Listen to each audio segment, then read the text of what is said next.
Olá, amigos, graça e paz da parte de nosso bom Deus. Para quem não me conhece, eu me chamo Cláudio Roberto da Silva, sou pregador católico, educador, sou catequista e também sou o fundador e idealizador do blog Cantina Literária, onde eu coloco um pouco das minhas ideias, aquilo que eu penso, aquilo que eu tenho estudado, as minhas grandes indagações quanto a questões políticas, teológicas, filosóficas aí dos nossos tempos. Resolvi gravar esse vídeo que eu tenho escrito muito sobre este problema, na qual eu vou discutir com vocês, vou refletir com vocês aqui e passar um pouco dos meus conhecimentos acadêmicos, meus conhecimentos também de literários, né? Então, mas o motivo de gravar esse vídeo é porque eu tenho escrito muito sobre este problema e, e vejo que muitas pessoas, né, não tem condições ou não tem o costume de ler, né, não gostam de ler. Então, às vezes as pessoas me cobram, não, você podia gravar algum áudio, podia gravar algum vídeo, né, para colocar essa discussão para ser mais fácil. Então, eis-me aqui, né? Então, estou aqui gravando esse vídeo para refletir. O tema que eu vou refletir com vocês é sobre a ideologia de gênero. Por que essa discussão atual, por que tantos intelectuais católicos, né, alguns intelectuais ligados ao conservadorismo pró-família, né, mesmo que não tenham uma religião, mas guardam aquele conservadorismo estrutural de família, por que essas pessoas têm se levantado tanto contra essa questão do gênero, da ideologia de gênero que os nossos políticos, infelizmente, têm tentado implantar um projeto de lei para evidenciar essas questões, para colocar nas escolas essas discussões? Por que esses intelectuais, essas pessoas, têm se manifestado tão contra e tão veemente contra este projeto de lei, contra essa ideologia de gênero? Vemos aí grandes, né, pensadores, como por exemplo Olavo de Carvalho, que nada mais é de um dos maiores intelectuais de hoje, né? É um dos maiores filósofos aí do Brasil, um dos maiores filósofos vivos do Brasil. Então, Olavo de Carvalho, Padre Paulo Ricardo, né? Então essas pessoas têm se... E aí também temos políticos aí na Câmara, né, dos Deputados, como o Jair Bolsonaro, como o Coronel Paes de Lira, né?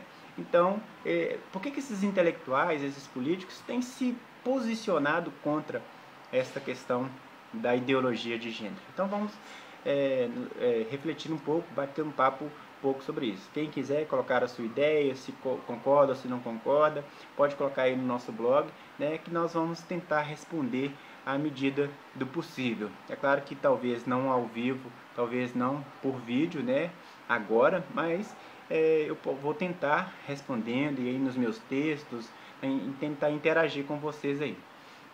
Então, só para me situar, por que eu estou falando, quem é esse, né, que está falando sobre isso? Como eu disse, né, eu sou formado em letras e estou terminando uma pós-graduação em gestão de políticas públicas com ênfase em gênero e raça. Então eu estou estudando sobre isso. Aliás, sempre estudei sobre essa questão, sempre quis me posicionar, sempre quis ter uma opinião sobre essa questão. Então eu sempre estudei sobre isso, né? Li livros religiosos, não religiosos, livros educacionais, mas hoje, de fato, eu estou me especializando nessa questão, né? Estou me especializando nessas discussões. Apesar de ter escolhido, né, uma peça para o meu TCC, mais falar porque esse curso ele é voltado para raças e para gêneros, né? Então eu escolhi mais a questão da raça porque eu já estava um pouco mais me inteirado na questão de gênero, de ideologia de gênero, então preferi fazer o trabalho TCC na outra questão, na outra parte, que é a questão do racismo, né? Uma que é também uma chaga da sociedade e eu posso contribuir um pouco com isso, e outra também que é uma oportunidade para que eu estude um pouco mais sobre essa segunda parte do curso. Então, mas eu estudei muito, li muito sobre a questão do gênero, né, nessa pós-graduação. Então, acho que eu posso contribuir um pouco para os meus leitores e para as pessoas que quiserem acompanhar. Então, veja bem, o que é a ideologia de gênero? Primeiro eu quero explicar, é uma ideologia e não uma teoria. O que é uma ideologia? O que é uma teoria no campo científico? A ideologia é aquilo que é uma tese que quer ser comprovada, algo de relevância para a sociedade, uma discussão de relevância para a sociedade, então, mas que ainda está no campo das ideias. Uma teoria, ela já é algo que também é algo que demanda discussão, que demanda reflexão, pesquisas, e aí, mas vai discutindo e vai trazendo também para experiência científica, e aí vai fazendo testes, experiências, e aí quando se comprova, tem uma comprovação científica, passou por uma experiência científica de laboratório e etc., aí é uma teoria. Mas se não passou ainda, se não teve essa comprovação, é uma ideologia. Louvado seja Deus que a questão de gênero é uma ideologia e não uma teoria. Aliás, nunca vai ser uma teoria, porque já se tentou fazer uma comprovação. Já se tentou, estudos comprovam, né, pesquisas comprovam que já se tentou fazer testes com crianças, né? E inclusive é algo que só quem estuda muito mesmo sobre essa questão, e aí você pode, eu vou colocar para você no meu blog aí um link de uma palestra do coronel Paz de Lira, né? E ele traz à tona essa discussão e ele mostra documentos, né, que teve uma tentativa de teorizar, né, essa questão de gênero. E aí de comprovar, e aí fez teste com criança, fizeram-se testes, cientistas fizeram testes, até eu posso dizer, testes clandestinos, né, com crianças para tentar fazer com que a criança que nasceu homem seja cuidado como mulher e se torne mulher. Então, teve vários problemas e aí você pode acompanhar no link que eu vou deixar para você, e você vai acompanhar e vai ver esta questão. Então, é uma ideologia, porque ainda está e vai permanecer no campo das ideias, né? Porque ainda não foi comprovado e não vai ser comprovado. O que é a ideologia de gênero? A ideologia de gênero tenta propor para a sociedade que o ser humano nasce, ele não nasce homem e não nasce mulher.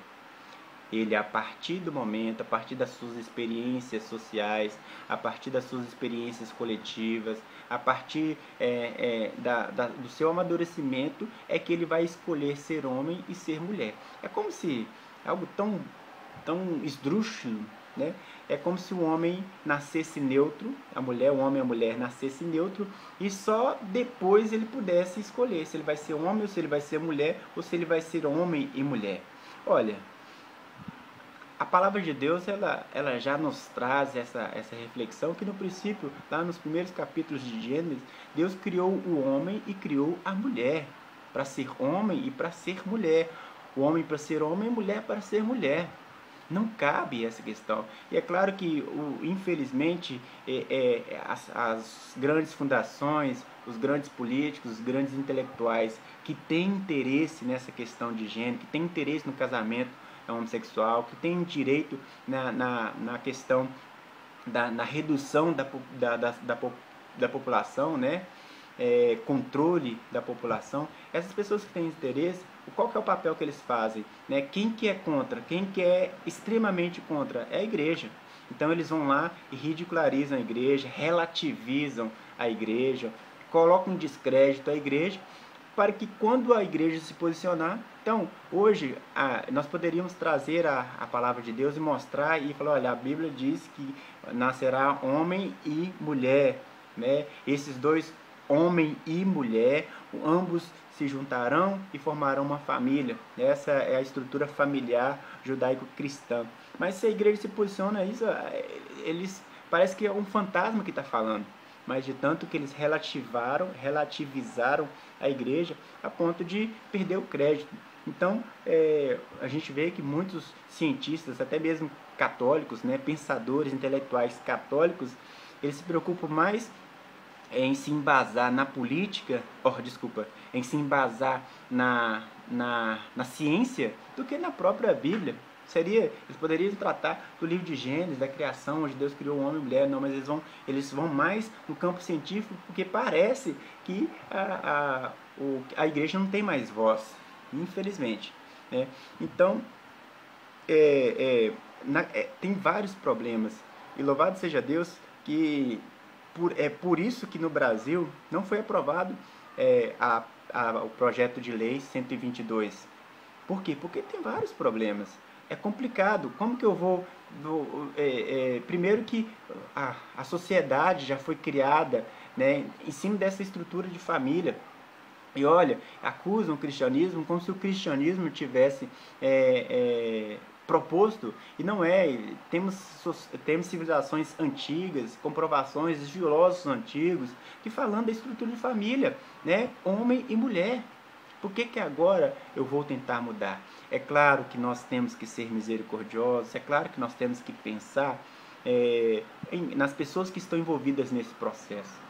É claro que eu tenho que me preocupar com aquele rapaz que tem tendências homossexuais. É claro que eu tenho que me preocupar com aquela moça que tem tendências homossexuais. Eu não posso discriminar a ponto de deixar essa pessoa lá. Não, eu tenho que estar próximo, eu tenho que tentar acompanhar, fazer talvez até mesmo um trabalho pastoral se ela quiser. Mas uma coisa é uma coisa, outra coisa é outra coisa. Uma coisa é eu ter eu me compadecer dessa situação. Uma coisa é eu não discriminar, né, não ter preconceitos contra essa pessoa. Agora, outra coisa é eu permitir que um projeto de lei incentive as nossas crianças de 1 até os 7 anos, incentivar essas crianças a ter então eu não sou ainda homem, eu não sou ainda mulher, porque eu vou decidir ainda o que eu vou ser. Ora, isso passa é o cúmulo da promiscuidade. E por mais que gritam, por mais que falam, por mais que elaboram discursos e mais discursos, mas olha, eu sou capaz de dizer que até mesmo muitos homossexuais não são a favor desse projeto de lei, não são a favor dessa questão de ideologia de gênero, sabe que eles estão nessas condições porque ele escolheu, e ele está fazendo uso da sua liberdade, ele escolheu, ele simplesmente, olha, eu nasci homem, né, Deus me criou homem, mas e me apaixonei por outro homem. Então é complicado quando nós tentamos trazer para o campo das leis essa discussão, aí vamos discutir. E foi justamente o que o Papa Francisco tentou explicar, e explicou, né? Porque quem sabe ler um pingo é letra. Ele explicou naquela polêmica entrevista no avião, ele estava querendo dizer sobre isso, né? Vamos tratar cada caso, vamos tratar aquele homossexual, vamos tentar inseri-lo na igreja. Ora, ele tem direito de ser evangelizado, ele tem direito de conhecer Jesus, né? Ele tem direito, então vamos tratá-lo, vamos acompanhá-lo, vamos acolhê-lo. Agora, o que nós não podemos permitir é o lube gay, né? O que nós não podemos permitir são esses ativistas que tentam impor uma lei, né, que tentam patrocinar os políticos, né, as grandes mídias, para tentar impor no Brasil uma lei ridícula. Então isso é complicado. Então eu quero trazer para vocês aqui uma apostila, que é uma apostila do meu curso, né, que é o curso de Gestão de Políticas Públicas, né, com ênfase em gênero e raça. Então, eu quero só dizer para vocês aqui sobre quem que está patrocinando essa discussão, né? E aí depois você tira suas próprias conclusões, aí você pode depois tentar pesquisar. As grandes fundações estão interessadas nessa questão, são as mesmas fundações que estão interessadas na questão do aborto. Então não é exagero quando alguém diz que o casamento gay está diretamente ligado à questão do aborto, né? Então vejam, na página 11 da apostila do módulo 1 do meu curso, né, fala sobre a questão, sobre esse curso, né? O que é o curso? É o resultado da parceria da Secretaria de Políticas para Mulheres, né? Que é a SPMPR, né? Secretaria de Políticas e Promoção da Igualdade Racial, né? A Unifem, e aí o Fundo das Nações Unidas para a Mulher. O que esses intelectuais, o que o governo, né, o governo atual está querendo com isso? Nada mais é do que inserir nas escolas, inserir nos formadores de opinião para tentar ganhar. É um projeto que visa fortalecer as universidades, e aí eu me remeto agora a uma palestra do padre Paulo Ricardo, onde ele falou sobre as grandes fundações. E quem são essas grandes fundações? A Fundação Ford, a Fundação Rockefeller, né? Essas grandes fundações que patrocinam isso, que são as fundações que estão interessadas no controle da população. E por que estão interessadas no controle da população? Por vários motivos. Dentre eles eu destaco um, que é a máxima maquiavélica, que nós sabemos muito bem. E olha, por favor, não me considere como alguém ligado à teoria da conspiração. Você né, questão de... Não é nada disso, não é questão de teoria da conspiração. É fato, né? Essas grandes fundações estão interessadas porque, né, querem reduzir o número da população. E matematicamente falando, o casamento gay vai justamente acontecer isso, né? Por quê? Porque homem com homem não procria, mulher com mulher não procria. Então, é uma máxima e uma matemática que vai dar certo, né? Então, para que nós vamos nos preocupar em abortar as crianças? Vamos atacar a família, vamos desestruturar essa estrutura natural de família, que aí essa redução vai acontecer. Então, querem justamente evidenciar essa questão do controle da população, tendo essa máxima de Maquiavel, né? Reduzir para dominar. É muito mais fácil dominar. E olha, gente, nós podemos ver no livro de Êxodos, né, quando conta sobre a trajetória do povo de Israel ali no deserto, né, quando o povo de Israel era privado, né, as mulheres casadas com os homens eram privados de se amarem, de viver juntos, de passar as noites juntos. Por quê? Porque estavam passando as noites juntos, tendo filhos, né, e os filhos crescendo, tendo mais filhos. E aí a procriação, aquele povo judeu estava ficando cada vez mais, uma quantidade maior, né, a ponto de Faraó se preocupar com isso. Poxa, daqui a pouco a nação de Israel, que está escrava aqui dentro do Egito, vai ser maior do que a nação do Egito. Então, o que nós vamos fazer? Então, eles foram lá, separaram os pais das mães para que eles não procriassem mais, né? Deram duros trabalhos para que eles pudessem não ter o prazer de ter, né, a sua esposa, o marido ter a sua esposa. E quando não conseguiram, porque o povo era um povo, diz a Bíblia mesmo, que as mulheres eram mulheres parrudas, né, que trabalhavam o dia inteiro, os homens eram homens fortes, que trabalhavam o dia inteiro, e ainda chegava à noite e tinham relações com suas esposas, e aí tinham mais filhos, né? E aí a nação continuava crescendo, a nação de Israel continuava crescendo. E o que aconteceu, né?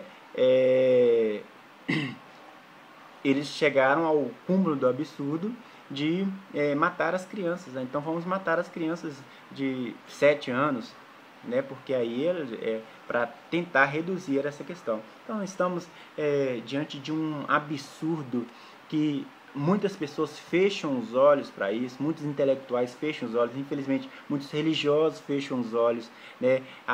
Eles tentam trazer, né, nos acusar de essas pessoas estão desequilibradas, as pessoas estão se preocupando com algo que desnecessário. E não é desnecessário, queridos.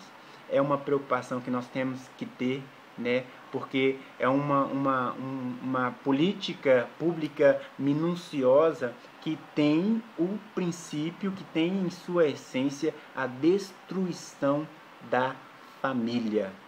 Por isso, católicos do Brasil inteiro, padres, diáconos, bispos, estejam atentos a essa questão da ideologia de gênero. Não é uma discussão desnecessária, muito pelo contrário, é uma discussão que deveria estar dentro das salas paroquiais, é uma discussão que deveria estar nas missas, é uma discussão que deveria estar nos grupos de oração, nos grupos de reflexão, porque de fato é muito perigoso para a família. Glória a Deus que temos vários setores da igreja, né? Inclusive tenho notícias de que a pastoral familiar tem se preocupado com isso, pensadores ali de dentro do grupo da pastoral têm se preocupado com isso, têm escrito, né, artigos sobre essa questão, então louvado seja Deus. Também outros padres, né, ligados ao movimento pró-família, então temos muitas vozes, mas de fato essa reflexão tem que ser muito mais abrangente. E olha, parece que as cortinas se baixaram, e aí quando foi decretada, né, e o governo não aceitou, lá não foi aprovada a lei, na verdade é essa, sobre a ideologia de gênero nas escolas, a PL 122 também não foi aceita, né, houve uma silenciamento geral, ninguém mais discute sobre essa questão. E parece que quando rola alguns e-mails, quando rola alguns blogs falando sobre o assunto, as pessoas simplesmente, não, isso aí já é passado, não foi aprovado ali. Olha, queridos, na prática, tá? O projeto de lei não foi aprovado. De fato, louvado seja Deus por isso, já é uma grande batalha do cristianismo. Mas a ideologia de gênero está inserida no processo educacional. Eu sou professor e eu sei, eu tenho filhos na escola, escolas católicas, né? E essa discussão está inserida na escola, né?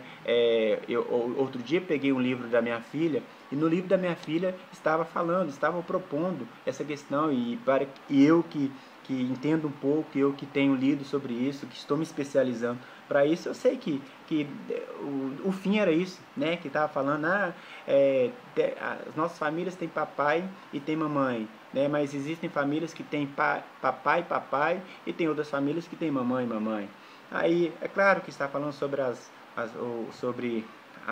famílias que são criadas por mãe e avó e essas coisas todas, mas a gente sabe que no fundo tem esse pano de fundo aí, que é a questão da ideologia de gênero. Então devemos nos preocupar, sim, e que nós possamos pedir ao Espírito Santo que ilumine a igreja para se posicionar cada vez mais sobre essa discussão, porque realmente é uma grande ameaça ao cristianismo. Deus abençoe.